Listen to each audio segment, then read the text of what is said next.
سيقول السفهاء من الناس ما ولاهم عن قبلتهم التي كانوا عليها قل لله المشرق والمغرب يهدي من يشاء إلى صراط مستقيم وكذلك جعلناكم أمة وسطا لتكونوا شهداء على الناس ويكون الرسول عليكم شهيدا وما جعلنا القبلة التي كنت عليها إلا لنعلم من يتبع الرسول ممن ينقلب على عقبيه وإن كانت لكبيرة إلا على الذين هدى الله وما كان الله ليضيع إيمانكم إن الله بالناس لرؤوف رحيم قد نرى تقلب وجهك في السماء فلنولينك قبلة ترضاها فول وجهك شطر المسجد الحرام وحيث ما كنتم فولوا وجوهكم شطره وإن الذين أوتوا الكتاب ليعلمون أنه الحق من ربهم وما الله بغافل عما يعملون ولئن أتيت الذين أوتوا الكتاب بكل آية ما تبعوا قبلتك وما أنت بتابع قبلتهم وما بعضهم بتابع قبلة بعض ولئن اتبعت أهواءهم من بعد ما جاءك من العلم إنك إذا لمن الظالمين الذين آتيناهم الكتاب يعرفونه كما يعرفون أبناءهم وإن فريقا منهم ليكتمون الحق وهم يعلمون الحق من ربك فلا تكونن من الممترين ولكل وجهة هو موليها فاستبقوا الخيرات أينما تكونوا يأتي بكم الله جميعا إن الله على كل شيء قدير ومن حيث خرجت فول وجهك شطر المسجد الحرام وإنه للحق من ربك وما الله بغافل عما تعملون ومن حيث خرجت فول وجهك شطر المسجد الحرام وحيث ما كنتم فولوا وجوهكم شطره لئلا يكون للناس عليكم حجة إلا الذين ظلموا منهم فلا تخشوهم واخشوني ولأتم نعمتي عليكم ولعلكم تهتدون كما أرسلنا فيكم رسولا منكم يتلو عليكم آياتنا ويزكيكم ويعلمكم الكتاب والحكمة ويعلمكم ما لم تكونوا تعلمون فاذكروني أذكركم واشكروا لي ولا تكفرون يا أيها الذين آمنوا استعينوا بالصبر والصلاة إن الله مع الصابرين ولا تقولوا لمن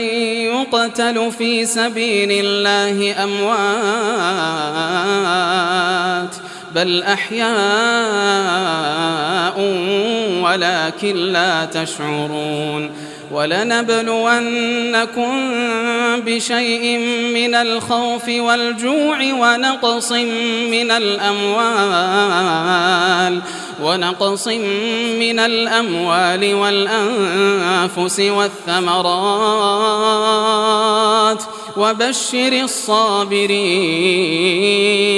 وبشر الصابرين الذين إذا أصابتهم مصيبة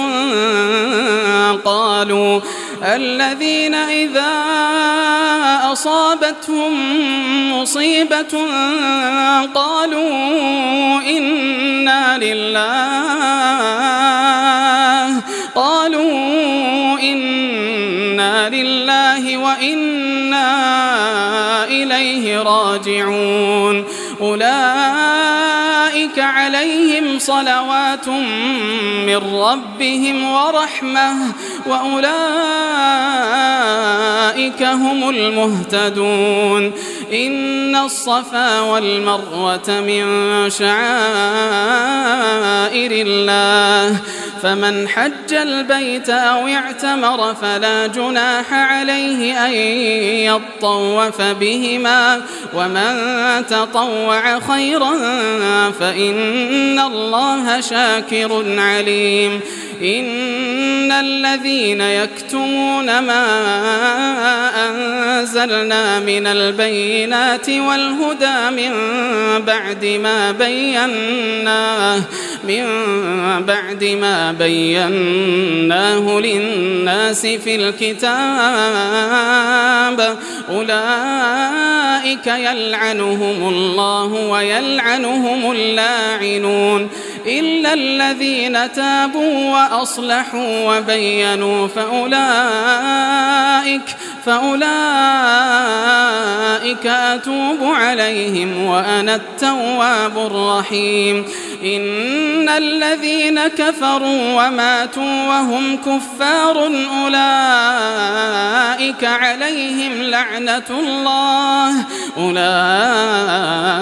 عليهم لعنة الله والملائكة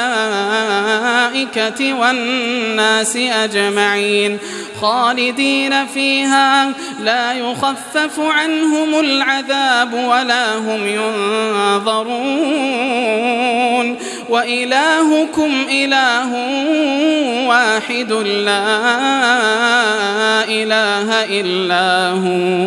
لا إله إلا هو الرحمن الرحيم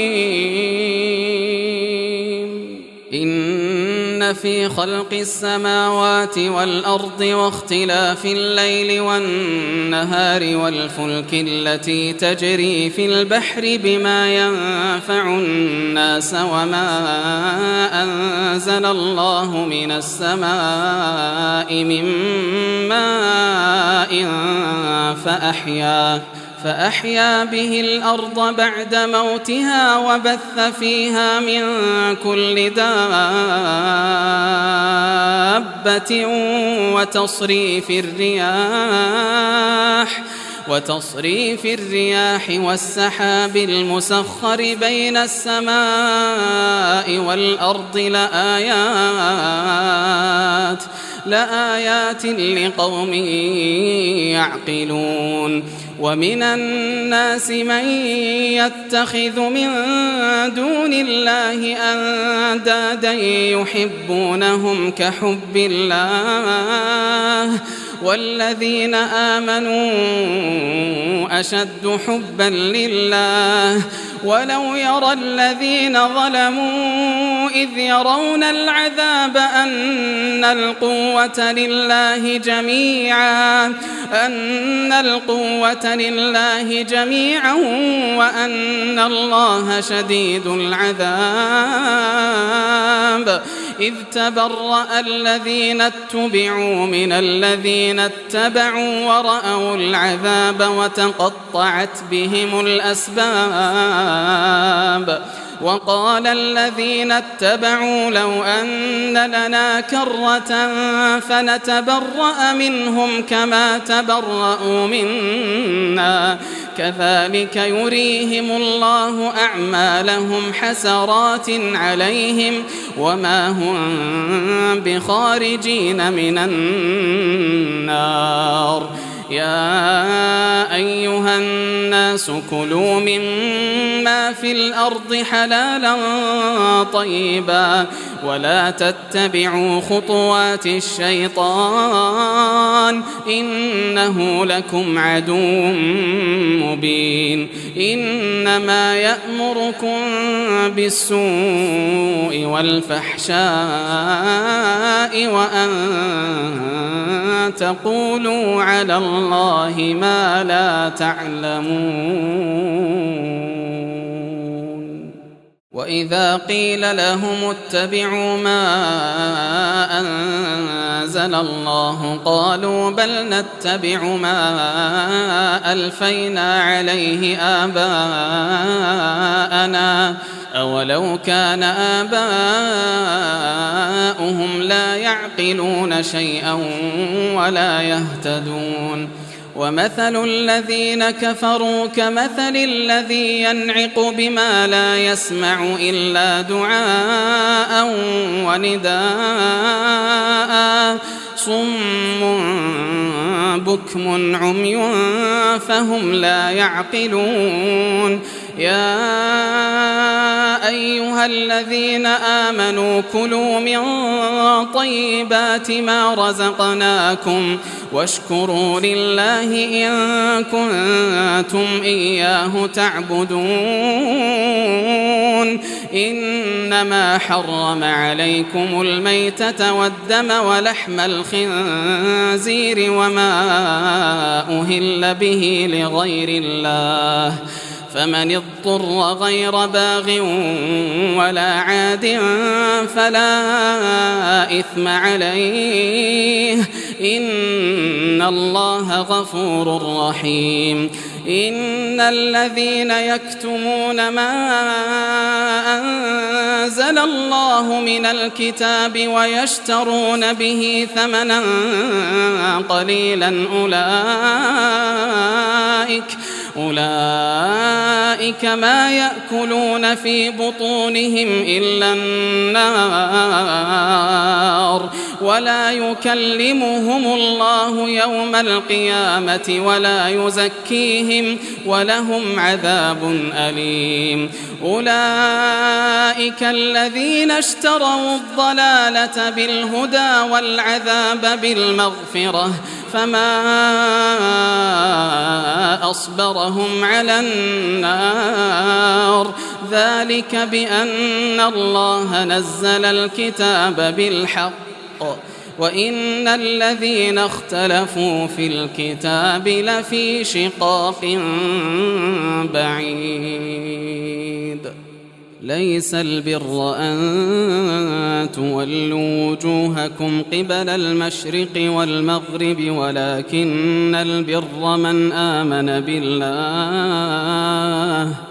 ولكن البر من آمن بالله واليوم الآخر والملائكة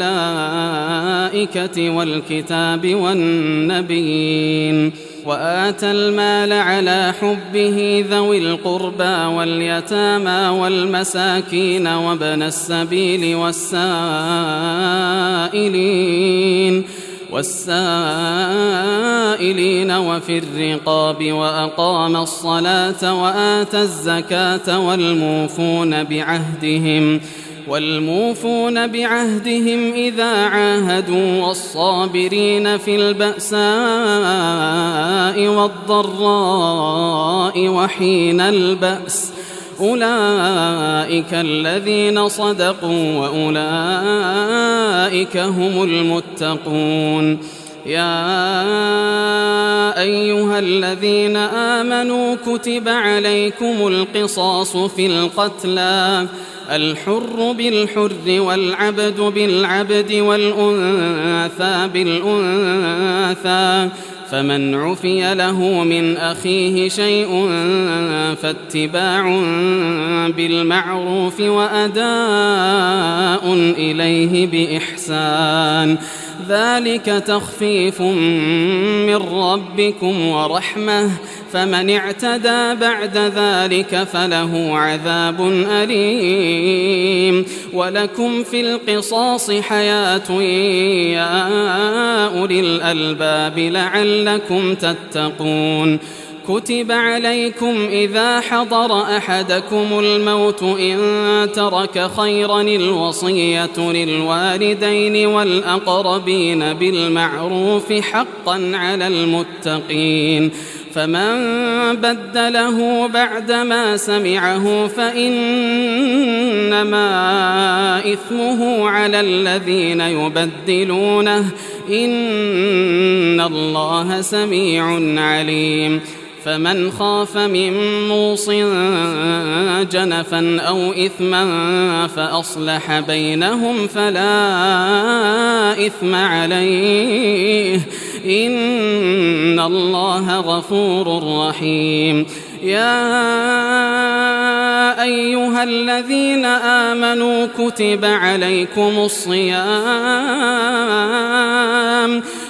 عليكم الصيام كما كتب على الذين من قبلكم لعلكم تتقون، أياما معدودات، فمن كان منكم مريضا أو على سفر فعدة من أيام أخر، وعلى الذين يطيقونه فدية طعام مسكين، فمن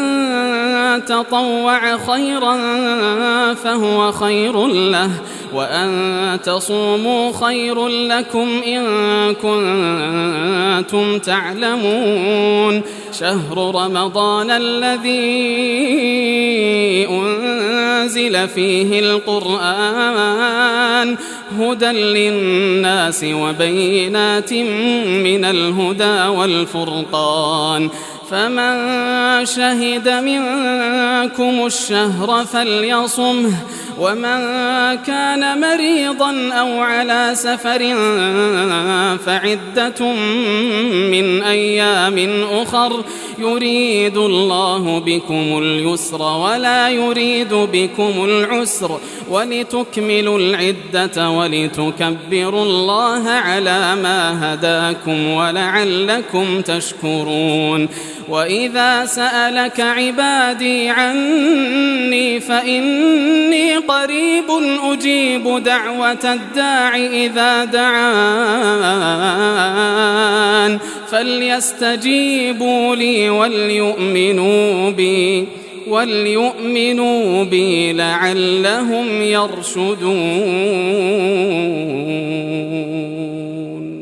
أحل لكم ليلة الصيام الرفث إلى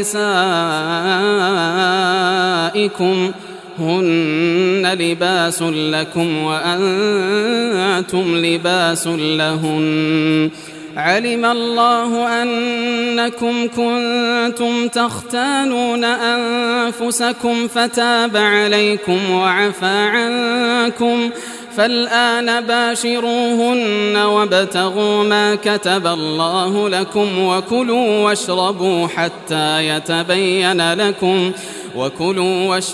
حتى يتبين لكم الخيط الأبيض من الخيط الأسود من الفجر،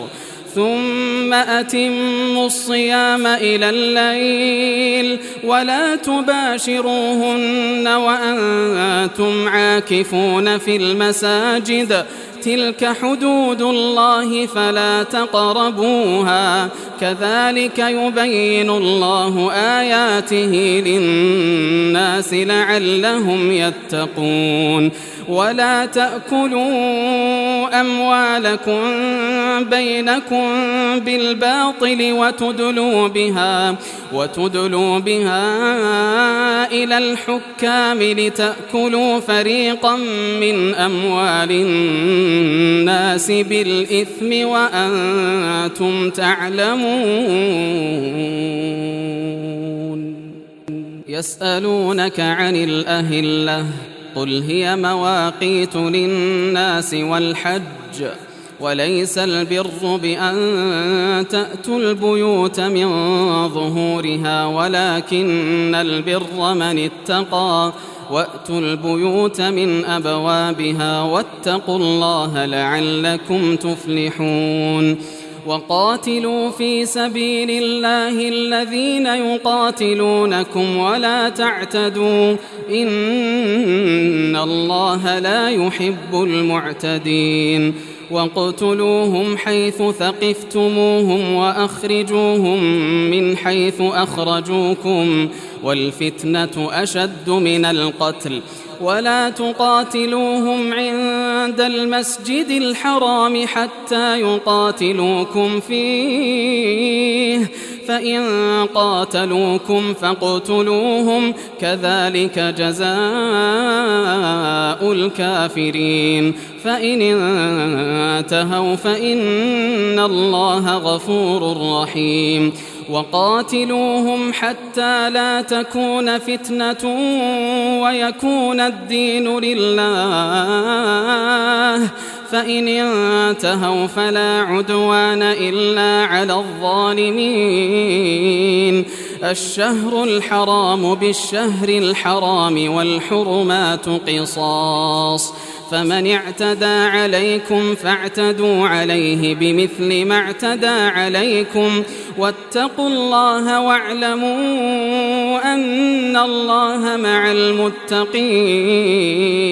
وأنفقوا في سبيل الله ولا تلقوا بأيديكم إلى التهلكة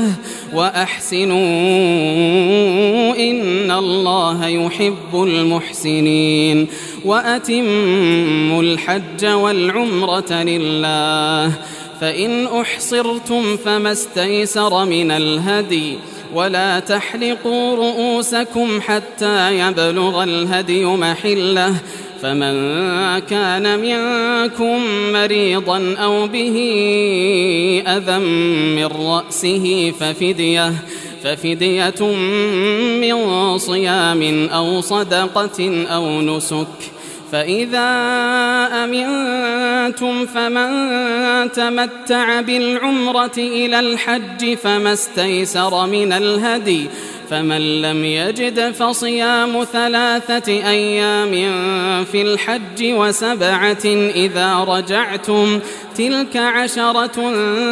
كاملة ذلك لمن لم يكن أهله حاضر المسجد الحرام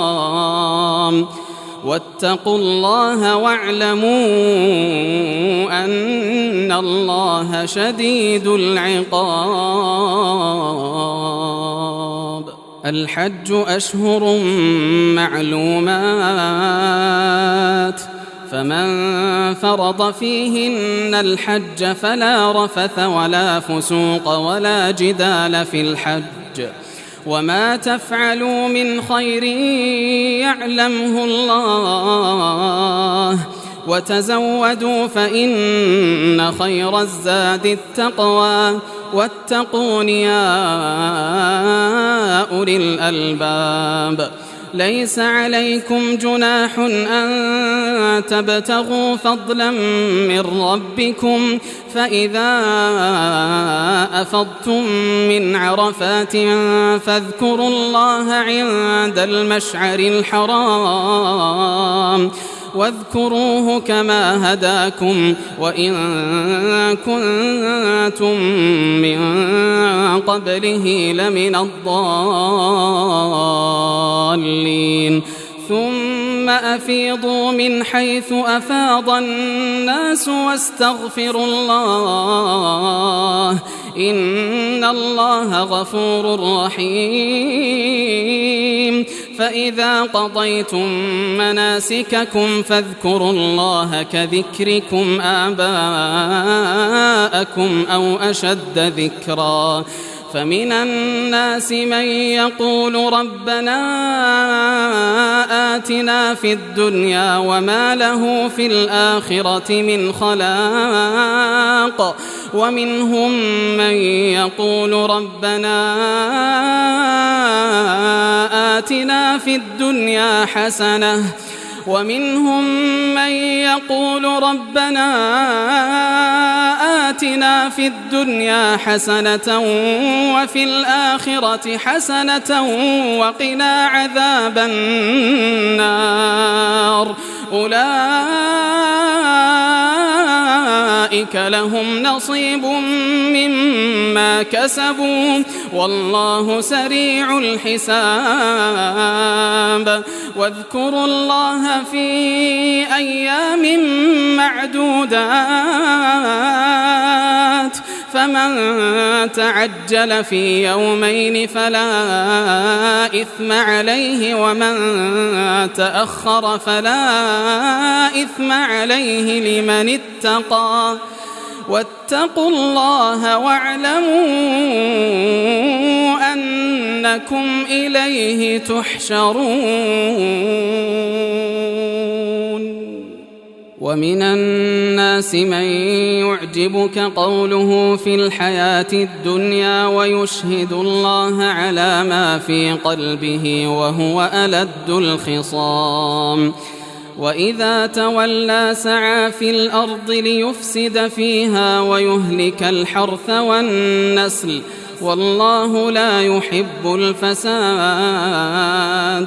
وإذا قيل له اتق الله أخذته العزة بالإثم فحسبه جهنم ولبئس المهاد ومن الناس من يشري نفسه ابتغاء مرضات الله والله رؤوف بالعباد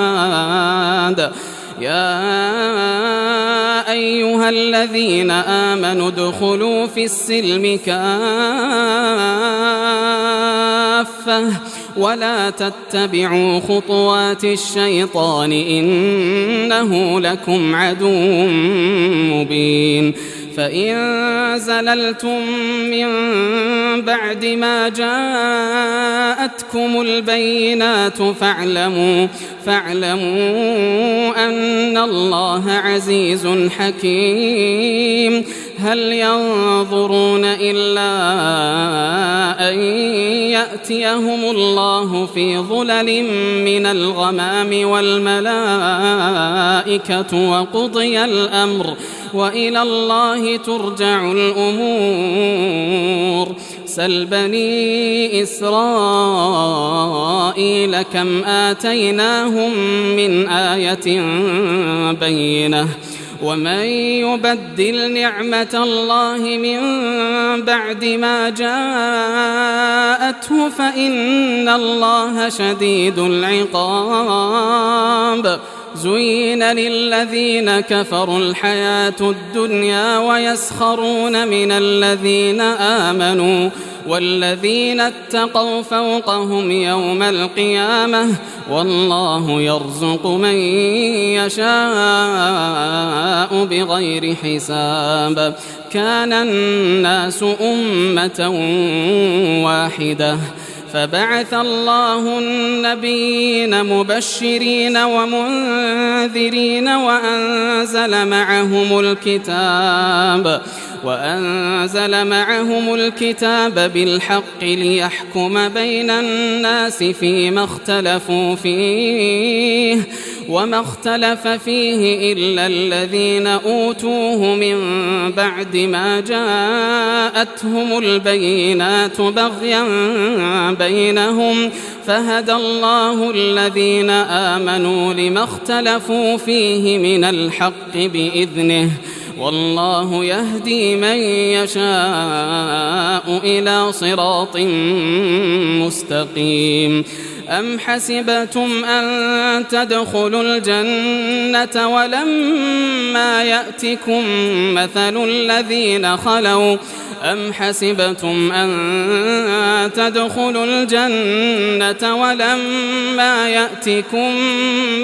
الذين خلوا ولما يأتكم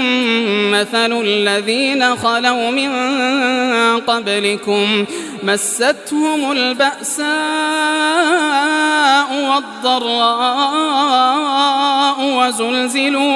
وزلزلوا حتى يقول الرسول والذين آمنوا معه متى نصر الله ألا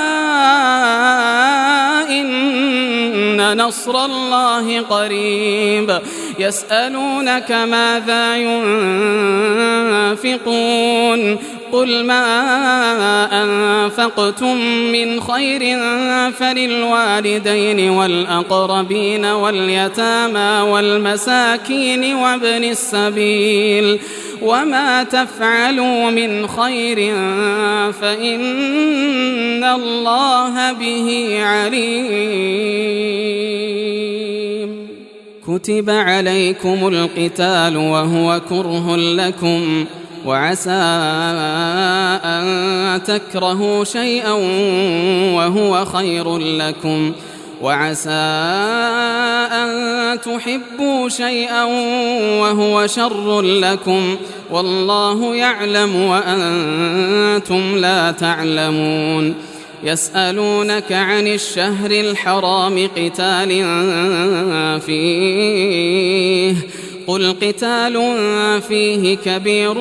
وصد عن سبيل الله وكفر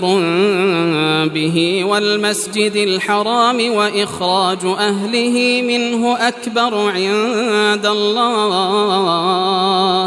والفتنة أكبر من القتل ولا يزالون يقاتلونكم حتى يردوكم عن دينكم إن استطاعوا ومن يرتدد منكم عن دينه فيمت وهو كافر فأولئك حبطت أعمالهم في الدنيا والآخرة وأولئك أصحاب النار هم فيها خالدون إن الذين آمنوا والذين هاجروا وجاهدوا في سبيل الله أولئك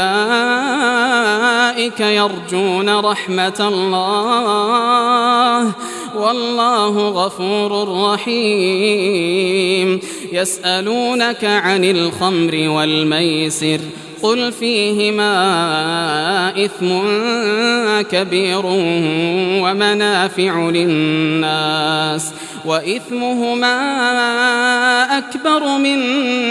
نفعهما ويسألونك ماذا ينفقون قل العفو كذلك يبين الله لكم الآيات لعلكم تتفكرون في الدنيا والآخرة ويسألونك عن اليتامى قل إصلاح لهم خير وإن تخالطوهم فإخوانكم والله يعلم المفسد من المصلح ولو شاء الله لأعنتكم إن الله عزيز حكيم ولا تنكحوا المشركات حتى يؤمنوا ولأمة مؤمنة خير من مشركة ولو أعجبتكم ولا تنكحوا المشركين حتى يؤمنوا ولعبد مؤمن خير من مشرك ولو أعجبكم أولئك يدعون إلى النار والله يدعو إلى الجنة والمغفرة بإذنه ويبين آياته للناس لعلهم يتذكرون ويسألونك عن المحيض قل هو أذى فاعتزلوا النساء في المحيض ولا تقربوهن حتى يطهرن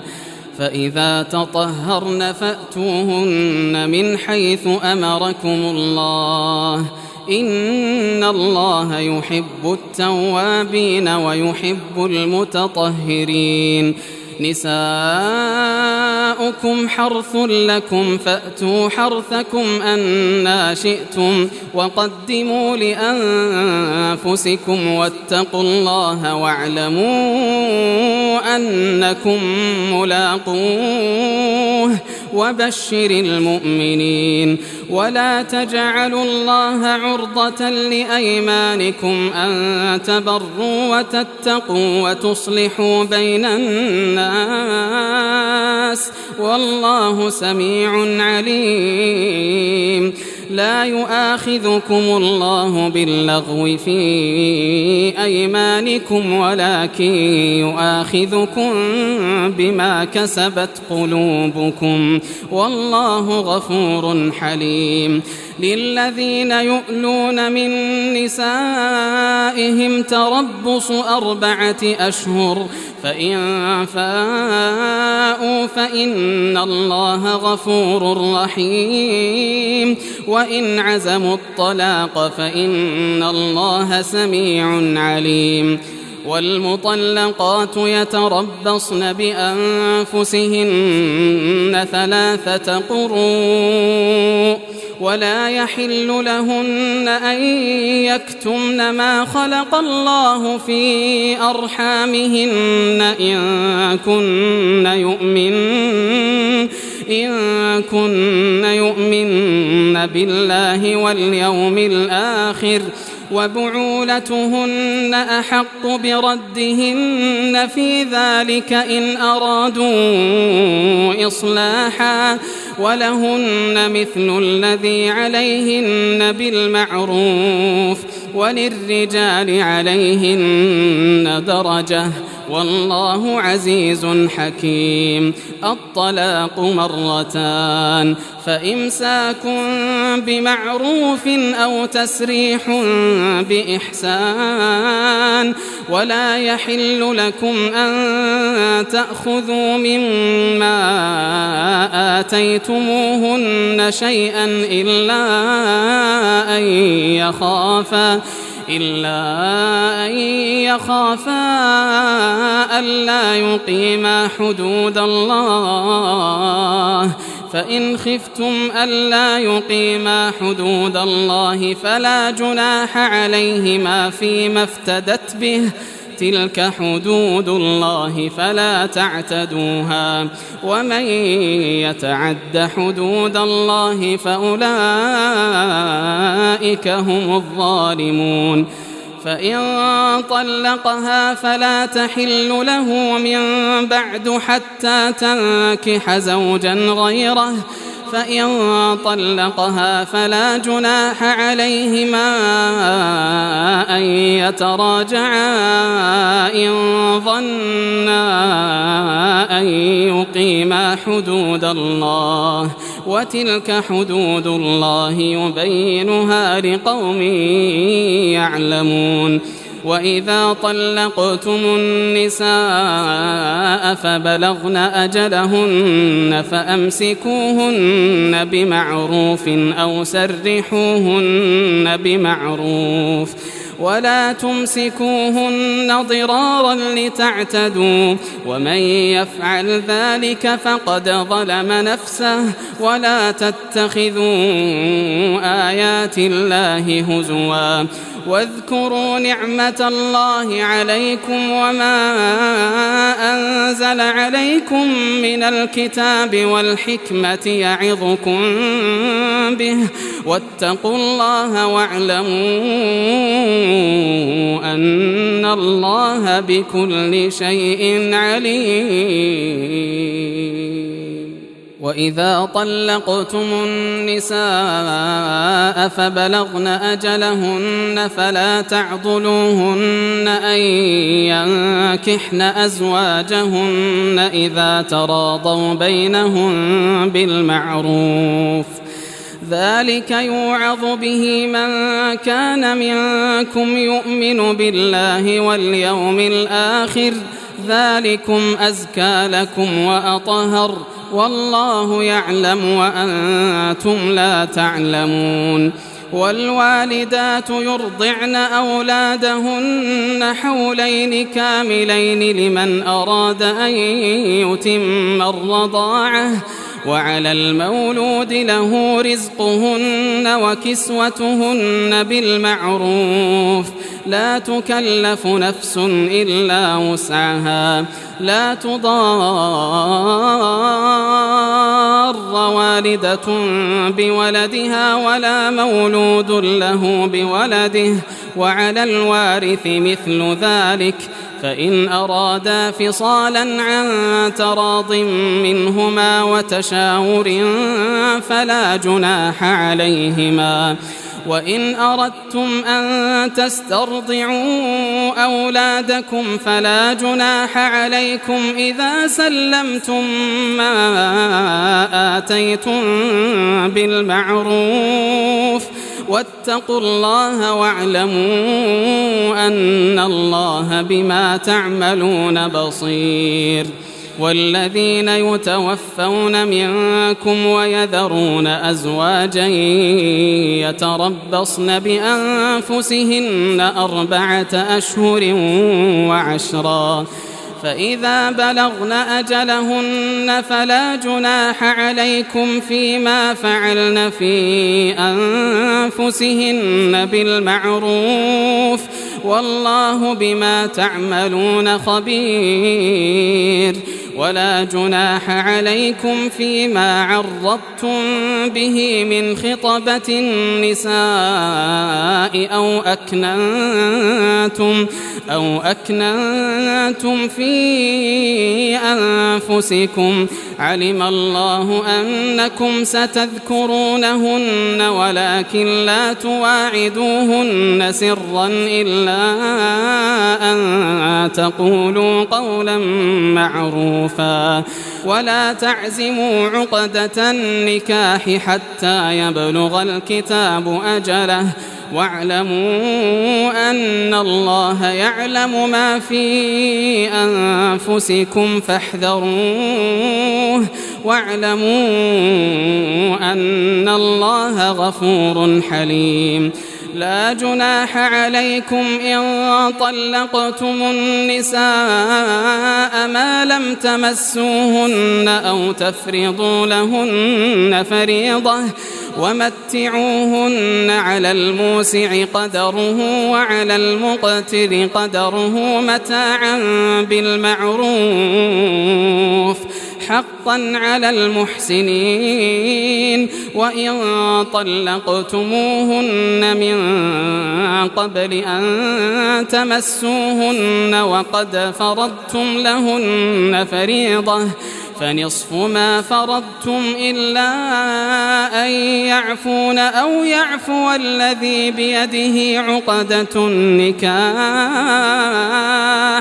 وأن تعفوا أقرب للتقوى ولا تنسوا الفضل بينكم إن الله بما تعملون بصير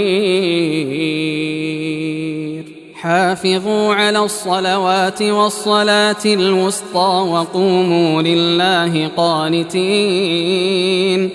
فإن خفتم فرجالا أو ركبانا فإذا أمنتم فاذكروا الله كما علمكم ما لم تكونوا تعلمون والذين يتوفون منكم ويذرون أزواجا وصية لأزواجهم متاعا إلى الحول غير إخراج فإن خرجن فلا جناح عليكم فيما فعلن في أنفسهن من معروف والله عزيز حكيم وللمطلقات متاع بالمعروف حقا على المتقين كذلك يبين الله لكم آياته لعلكم تعقلون ألم تر إلى الذين خرجوا من ديارهم وهم ألوف حذر الموت فقال لهم الله موتوا ثم أحياهم إن الله لذو فضل على الناس ولكن أكثر الناس لا يشكرون وقاتلوا في سبيل الله واعلموا أن الله سميع عليم من ذا الذي يقرض الله قرضا حسنا فيضاعفه له أضعافا كثيرة والله يقبض ويبسط وإليه ترجعون ألم تر إلى الملأ من بني إسرائيل من بعد موسى إذ قالوا لنبي له مبعث لنا ملكا نقاتل في سبيل الله قال هل عسيتم إن كتب عليكم القتال ألا تقاتلوا قالوا وما لنا ألا نقاتل في سبيل الله وقد أخرجنا من ديارنا وأبنائنا فلما كتب عليهم القتال تولوا إلا قليلا منهم والله عليم بالظالمين وقال لهم نبيهم إن الله قد بعث لكم طالوت ملكا قالوا أنى يكون له الملك علينا ونحن أحق بالملك منه ولم يؤت سعة من المال قال إن الله اصطفاه عليكم وزاده بسطة في العلم والجسم والله يؤتي ملكه من يشاء والله واسع عليم وقال لهم نبيهم إن آية ملكه أن يأتيكم التابوت فيه سكينة من ربكم وبقية مما ترك آل موسى وآل هارون تحمله الملائكة إن في ذلك لآية لكم إن كنتم مؤمنين فلما فصل طالوت بالجنود قال إن الله مبتليكم بنهر فمن شرب منه فليس مني ومن لم يطعمه فإنه مني إلا من اغترف غرفة بيده فشربوا منه إلا قليلا منهم فلما جاوزه هو والذين آمنوا معه قالوا لا طاقة لنا اليوم بجالوت وجنوده قال الذين يظنون أنهم ملاقو الله كم من فئة قليلة غلبت فئة كثيرة بإذن الله والله مع الصابرين ولما برزوا لجالوت وجنوده قالوا ربنا أفرغ علينا صبرا وثبت أقدامنا وانصرنا على القوم الكافرين فهزموهم بإذن الله وقتل داود جالوت وآتاه الله الملك والحكمة وعلمه مما يشاء ولولا دفع الله الناس بعضهم ببعض لفسدت الأرض ولكن الله ذو فضل على العالمين تلك آيات الله نتلوها عليك بالحق وإنك لمن المرسلين